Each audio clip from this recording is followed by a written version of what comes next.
kutaalee Virgiiniyaa fi Meerilaand keessatti argaman guyyaa har'aa adoolessa 8 bara 2022 akka lakkoofsa Itoophiyaatti adoolessa 1 bara 2014 asii Yuunaayitid Isteet keessatti fuullee ministeera dhimma alaa mootummaa Yuunaayitid Isteets yookaan Isteet Dipaartimentiitti hiriira ba'anii jiru.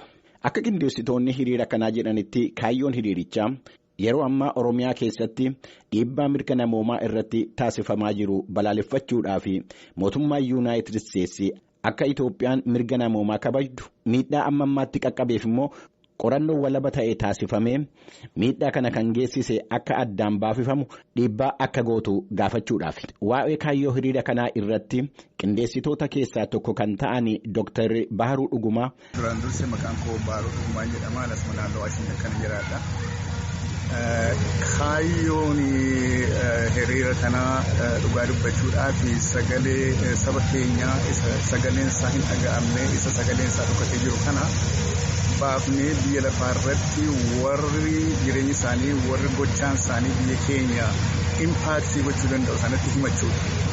Hiriira kana booddee mootummaa Yuunaayitid Isteets maal gochuu qaba maal akka godhu barbaadama gaaffii jedhuuf immoo shamarreen sirna hiriiraa kanatti argamte Roobiin akkana jetti. Investigeeshinii akka nuuf godhuuf hin barbaanne nuyi uummata keenya dhumeera ammas waraana laabsee jira feesbuukii isaarra ba'ee ummata shanee jedhee nan balleessaa jedhee deemaa jira shanees akkam shanees ofuma isaan nu ajjeese ummata fiixaa jira ummata nagaa ka'ee fiixaa jira isa dhaabsiisnu barbaanna hin barbaannu kana dhukkuba keenya baay'ate waggaa 3 ni intarneetiif neetworkii bilookii godhe nu ajjeesaa jira namni dugagamaa jira. Hiriira kana irratti dhaadannoon adda addaa dhageessifamaa turan.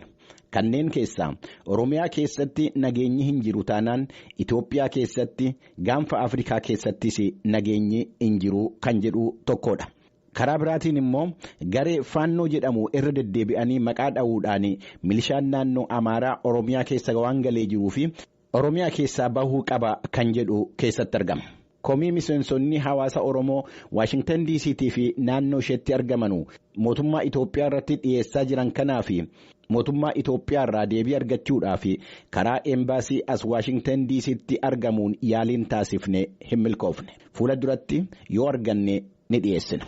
Gabaasa ministeera dhimma alaa Yuunaayitid Isteets irraa qindaa'ee fi Bafqaaduu Morodaati.